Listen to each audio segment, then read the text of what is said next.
Hi, welcome back to week 3 of our Thanksgiving cooking series. I'm Chef Michael Kloss, and today we're going to be talking about pie pumpkins and sweet potatoes. So we're going to make a homemade pumpkin pie filling.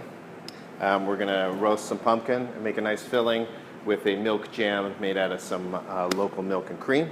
And then we're also going to make a classic side dish of the roasted sweet potatoes with a marshmallow gratin on top. Okay, first things first, we need to get our pumpkin and our sweet potatoes in the oven. We chose a nice pie pumpkin from our produce department downstairs. Highly recommended. It's going to give the pie filling a nice sweet flavor. First, we're going to take off the stem. And there we go. Popped right off. Beautiful. Not a lot of waste, which is what we like. I'm going to get that for the compost. Next, we're going to cut it in half and take the seeds out. I recommend, since it's still a little wobbly, just flipping it over. You have the flat side. It's going to be much safer. Get the knife inside. Kind of make a cut through till it's nice and deep. This is a nice pumpkin here. Went through nice and easy. So we have our seeds and sides, which we're going to take out. Kind of circle motions will help get it out easily. And then you can just go the other way and scoop it right out.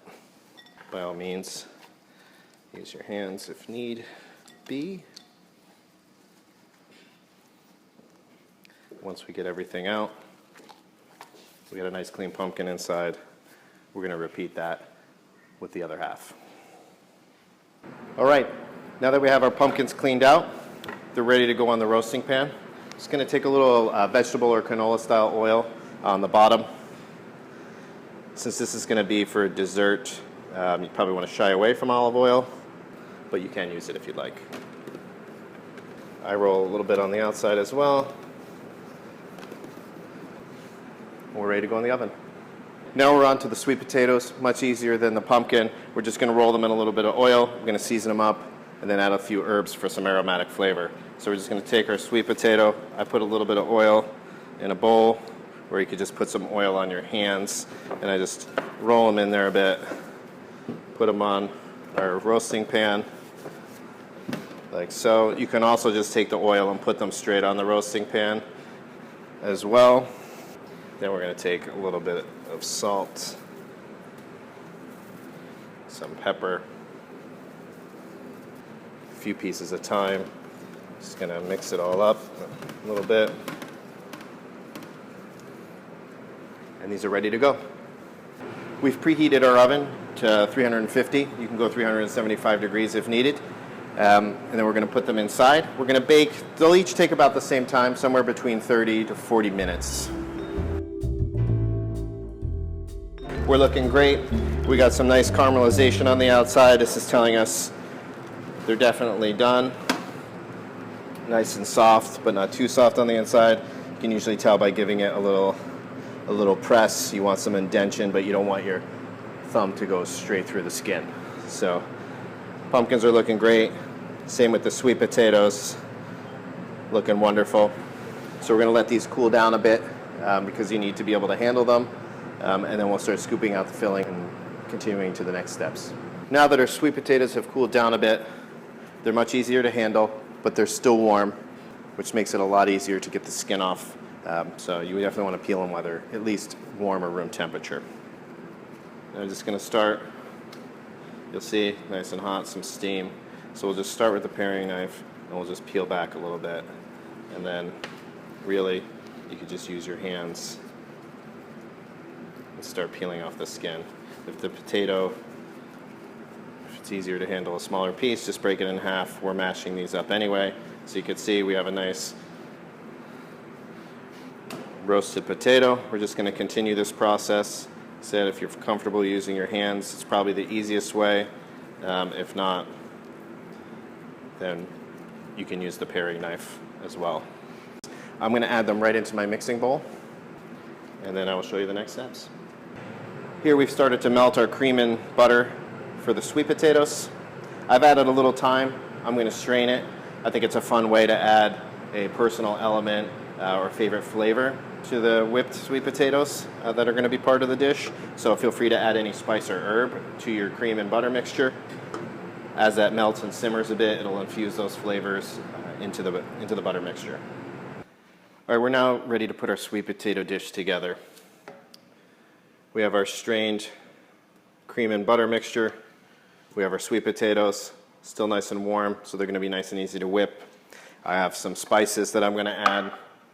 We're going to add that all into the mixer. I always add half of the cream and butter mixture first and then start to whip, just to adjust the consistency.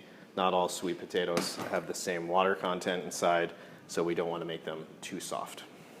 You always want to start out on your lowest setting. This is a good time to start and add some seasoning. We've already added some salt and pepper to the sweet potatoes, so I'm not going to adjust that till the end. But I do have a little bit of some pie spice that we're going to put in there. Just give it a little holiday feeling. Another item you can add to adjust the consistency as well, if you didn't want to add a lot of cream and butter, you can use some apple cider or some fresh orange juice to squeeze and help adjust the consistency. These are looking great. We'll take it down. You can take a look. You can see we got some chunk in there, but it's a really nice consistency. Now we're ready to get our sweet potatoes into our baking dish. Any baking dish will do. We have a nice cast iron here in the kitchen, so I'm going to use that. So we're going to take the sweet potato mixture. We're going to layer it evenly. I did taste the mixture. It's right where I want it to be. Nice balance of sweet, saltiness. Some of those nice herbs coming through that I put in there. So we're going to continue to put this into our baking dish, and then we're going to spread it out evenly.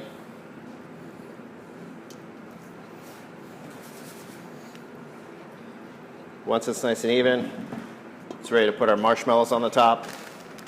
You could easily serve this as is if you did not want to bake it with the marshmallows on top.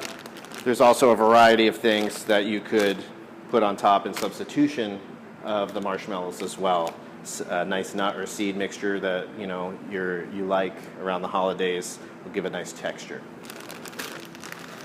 We're going to put the marshmallows on the top.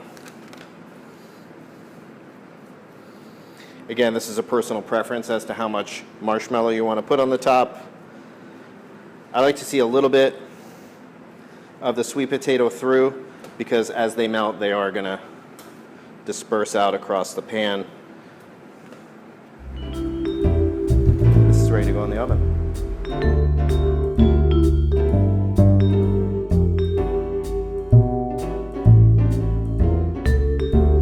One of the key ingredients in your pie filling is sweet condensed milk.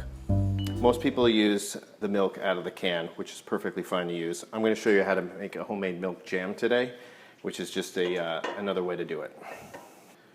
We're going to start off by adding 2 cups of whole milk, 1 cup of heavy cream, and then 1 cup of granulated sugar. We're going to bring that up to a light bubble, and then we're going to turn it down to a simmer, and then we're going to let it cook for about an hour to an hour and a half. It'll get nice and thick, similar to the consistency of the condensed milk out of a can, which I'll show you in a little bit. And this is a great substitute for using the sweet condensed milk. As you can see here, we're at a nice foaming reduction. This is what you want to see, that nice foam. That means we're getting close to a good consistency. Okay, our pumpkins are nice and caramelized. They're cooked perfectly. They're nice and soft, but not too soft. They're going to be easy to take out. Very similar to the sweet potato. We're going to flip it over. There's a few ways you could do this. We could peel with our hands like we did the sweet potato, or you can scoop the filling out. Since we got a good separation from this roast, I am just going to peel, because it seems like that's the way I'm going to get. So good. We got some nice pieces of pumpkin. We're going to put those right into the blender. If you don't have a blender, you could use a food processor, or you could use a ricer. But I find the blender is going to give you the smoothest homemade pie filling. You can see our milk jam is right where it needs to be. We've let it cool down. It has the great consistency that we're looking for. Now we're pretty much going to follow the traditional pumpkin pie filling recipe. We're going to add our milk jam and substitute of our condensed milk. For this amount, which is 1 pie, we're going to add 1 egg, some spices, and then it's ready to go in our shell. So add the jam, 1 egg. Gonna add some pumpkin pie spice, and I'm gonna add, just because I like maple in my pie, a little bit of maple syrup. Now we're ready to go to the blender.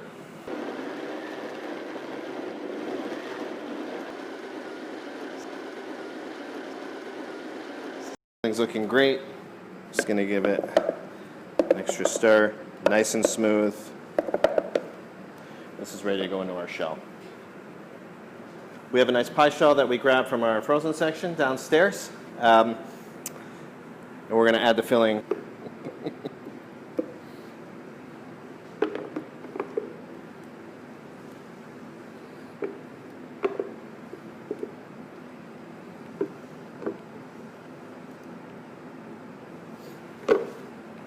Just gonna give it a shake, and this is ready to go in the oven. We're gonna bake the pie at 400 degrees for about 10 to 15 minutes, and then we're gonna lower it down to 325 for 35 to 40 minutes. As always with a pumpkin pie, it'll be a nice golden color on the top, and you can give it a shake, no jiggle, you're gonna be good. Since we used fresh pumpkin, you may notice that our pie is a little thicker than if you used a filling. This is great. It's going to be nice, rich, thick, dense pumpkin pie. Before we say goodbye, just want to show you our pie. Looking great. We have a nice golden crust, a little bit of golden on top of the pie. You could finish this off with a little bit of powdered sugar, whipped cream, ice cream, whatever you desire. And then we have our whipped sweet potatoes with the broiled marshmallows, a classic. Looks great in the cast iron skillet. That's ready to go. Join us next week. We're going to be talking my favorite part of the series, how to make a leftover turkey dinner sandwich. See you next week.